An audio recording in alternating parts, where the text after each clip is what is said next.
Halo,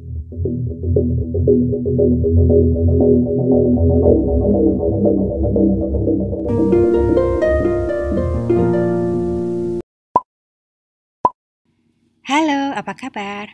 Semoga semua dalam kondisi sehat dan baik-baik saja ya hari ini. Sebelumnya, terima kasih atas semua dukungan dan supportnya buat para subscriber yang setia menunggu video terbaru dari Weekly. Selamat datang untuk yang baru pertama kali mampir, jangan lupa subscribe dulu.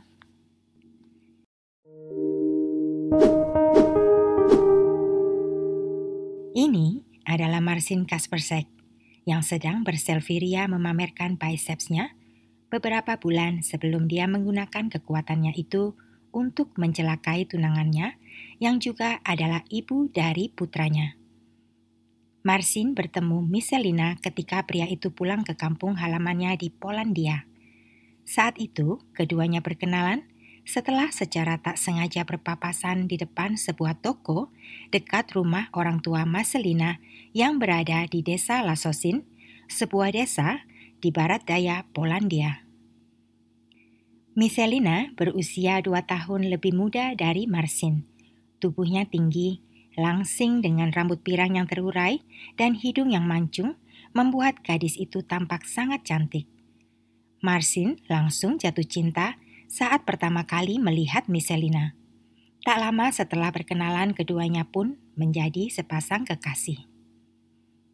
Ayah Michelina sudah mendengar cerita tentang keluarga Marcin dari putrinya. Marcin dibesarkan oleh seorang ibu yang terlalu protektif. Apalagi Marcin adalah anak semata wayang. Ibunya seperti mengurung Marcin dalam sangkar emas, hingga Marcin menjadi manja dan tidak mandiri, meski saat itu usianya sudah menjelang dewasa. Jan yang berprofesi sebagai tukang las itu tidak rela putrinya yang cantik menjalin asmara dengan laki-laki yang tidak bisa diandalkan. Selain itu, dia tidak suka dengan Marcin yang selalu menghindar setiap kali Jan berusaha menatap matanya. Meski demikian, hubungan Marcin dan Michelina berjalan cukup awet. Setahun kemudian Marcin mengajak kekasihnya untuk pindah ke Inggris. Di sana, keduanya akan tinggal di rumah orang tua Marcin. Michelina setuju, meski gadis itu tahu ayahnya tidak suka dengan kekasihnya. Tetapi, rasa cintanya pada Marcin terlalu besar sehingga dia tidak terlalu menghiraukan perasaan ayahnya. Melihat tekad putrinya dengan berat hati, Jan pun akhirnya merestui kepindahan Michelina ke Inggris, sambil terus berdoa agar di Inggris Marcin akan menjaga dan mencintai Michelina dengan tulus. Namun sayangnya, 6 tahun kemudian, firasat buruk Jan tentang Marcin Kaspersek akan terbukti. Pada bulan April tahun 2008, Michelina dan Marcin dikaruniai seorang putra. Setelah kelahiran putra mereka, hubungan keduanya justru tidak berjalan harmonis. Keduanya putus nyambung berulang kali. Saat Michelina mengandung, Marcin sempat melamarnya dengan sebuah cincin berlian. Namun Michelina membatalkan pertunangan itu tak lama setelah kelahiran putra mereka.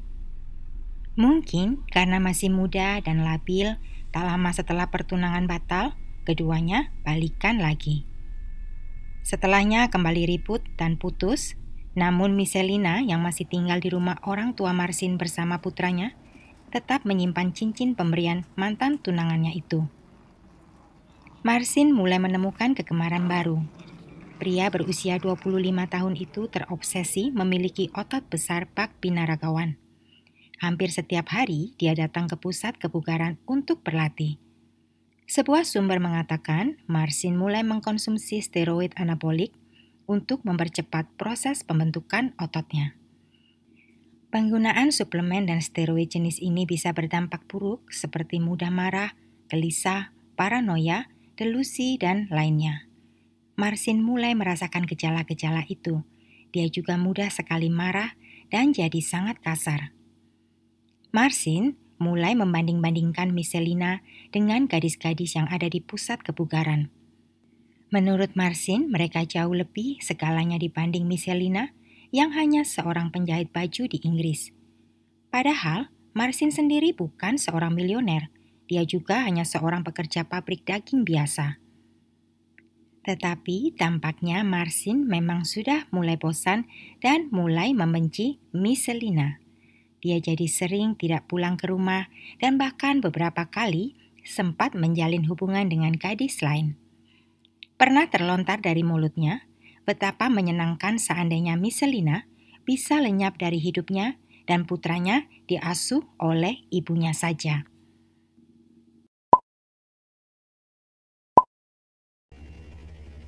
Di tahun 2011, Marsin mendengar rumor yang tidak jelas asalnya tentang Misselina.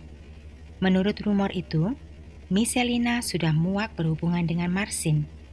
Wanita itu akan segera mengakhiri hubungan mereka untuk selamanya dan membawa putra mereka pulang ke Polandia. Mendengar kabar burung yang tidak jelas, Marsin terbakar emosi.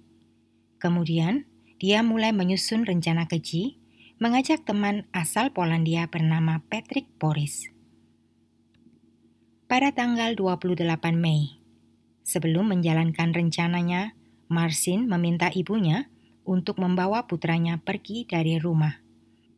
Setelah itu, Marsin menelpon Misselina dan mengajaknya shopping.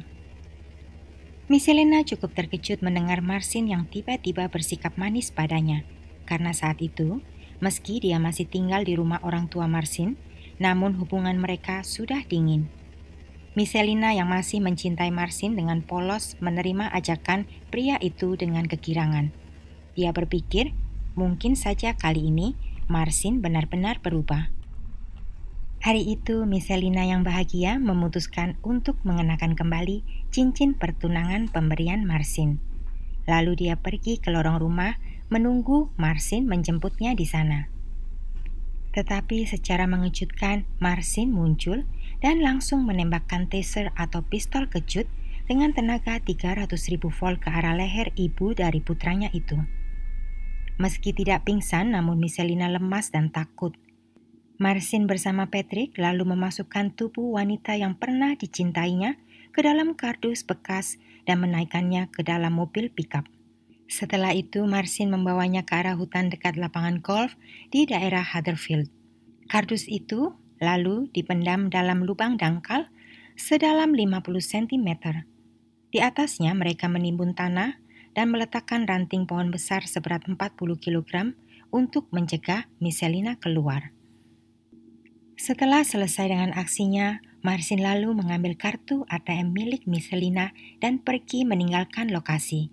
Bersama Patrick, Marsin lalu mengambil uang tunai di ATM sebesar 500 pound sterling. ATM itu berada tidak jauh dari lokasi. Aksi keduanya tertangkap kamera CCTV sekitar pukul 11 lewat 1 menit malam.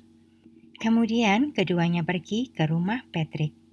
Marsin berpikir aksi mereka sukses dan akhirnya Misselina lenyap dari hidupnya. Namun manusia berencana, Tuhan yang berkehendak. Saat semua itu berlangsung, Misselina dalam kondisi sadar. Namun karena ketakutan, dia hanya diam dan menuruti semua kemauan Marsin. Dalam kondisi gelap, pengap, dan hampir kehabisan oksigen, dia teringat wajah putranya. Saat itu Misselina memohon dan berdoa pada Tuhan agar dia diberi kesempatan untuk hidup dan bisa membesarkan putranya. Sebuah kekuatan muncul dalam dirinya dan mendorongnya untuk memperjuangkan hidup demi putranya. Misselina dengan cepat mencari akal. Dia menunggu sampai Marsin pergi dari lokasi. Ketika suasana sudah dirasa aman, Misselina teringat dengan cincin pertunangan pemberian Marsin yang masih melingkar di jari manisnya. Cincin bermata berlian itu memiliki pinggiran tajam yang bisa digunakan untuk memotong atau merobek.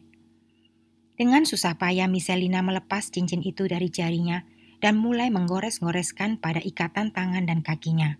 Setelah terlepas, Misselina mulai merobek kardus sedikit demi sedikit menggunakan cincin yang sama. Ketika Misselina melihat sedikit cahaya dari luar masuk ke dalam kardus, Misselina semakin semangat hingga kardus robek dan dia mulai menggali keluar. Marcelina mulai merasakan udara dan akhirnya berhasil keluar dari lubang mengerikan itu. Setelah itu, dengan terhuyung-huyung, Marcelina yang malang berjalan ke arah jalan besar terdekat. Pada pukul 11:55 malam, Dan Broccoli, seorang pengendara motor yang baik hati, melintas dan melihat Marcelina. Pria itu lalu menolong Marcelina dan mengantarkannya ke kantor polisi. Malam itu juga, Marcin Kaspersek dan Patrick Boris ditangkap di rumah orang tua Patrick.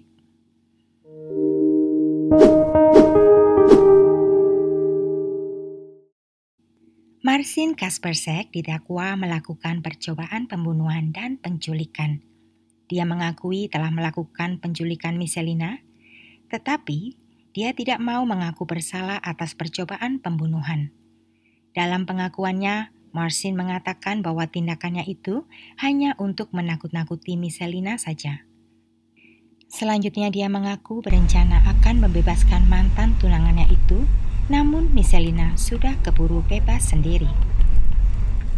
Hakim dan juri di persidangan tentu saja tidak percaya semua perkataan Marcin.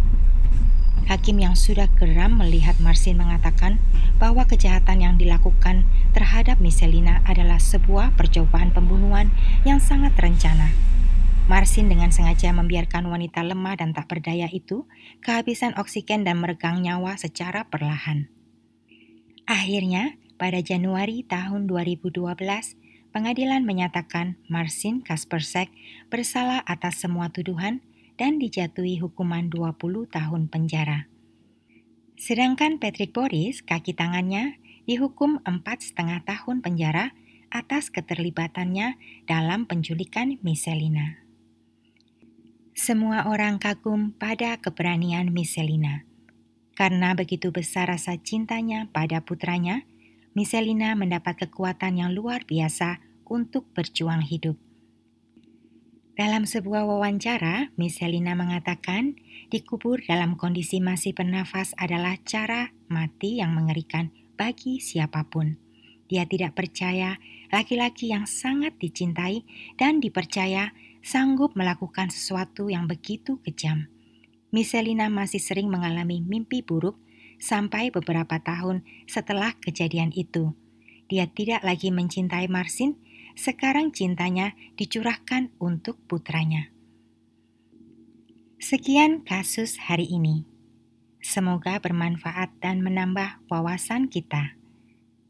See you in the next case. Terima kasih.